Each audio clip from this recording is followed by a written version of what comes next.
മമ്മൂട്ടിയുടെ കരിയറിലെ ഒരു വലിയ വഴിത്തിരിവായ ചിത്രമായിരുന്നു ന്യൂഡൽഹി. 1987 പുറത്തിറങ്ങിയ ചിത്രത്തിൽ മമ്മൂട്ടി GK എന്ന കഥാപാത്രമായാണ് എത്തിയത്. ഡൽഹിയിലെ ഒരു പത്രപ്രവർത്തകന്റെ പ്രതികാരത്തിന്റെ കഥയായിരുന്നു ചിത്രം പറഞ്ഞത്.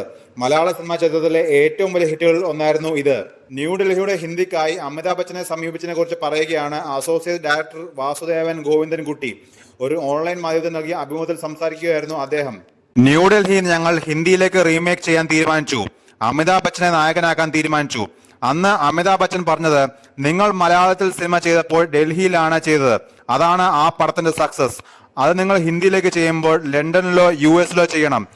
ഒരു പത്രക്കാരൻ അവിടെയുള്ള അനീതിക്ക് വേണ്ടി എതിർത്തു നിൽക്കുന്നതിന്റെ കഥ പറയണം എന്നായിരുന്നു. എന്നാൽ എനിക്ക് ഇമ്മീഡിയറ്റ് ആയിട്ടുള്ള ഡേറ്റ് ഒന്നും തരാൻ പറ്റില്ല. ഞാൻ ഈ സിനിമ ചെയ്യണമെങ്കിൽ ഒരു 2 വർഷമെങ്കിലും എടുക്കുമെന്ന് പറഞ്ഞു. അപ്പോഴാണ് അത് ശരിയാകില്ലെന്ന് പ്രൊഡ്യൂസർ പറയുന്നത്. തെലുങ്കിലെ ഒരു പ്രൊഡ്യൂസർ ആയിരുന്നു ആ സിനിമയ്ക്ക്. അദ്ദേഹം ജിതേന്ദ്രയെ വെച്ച് ഒരുപാട് പടങ്ങൾ ചെയ്തു.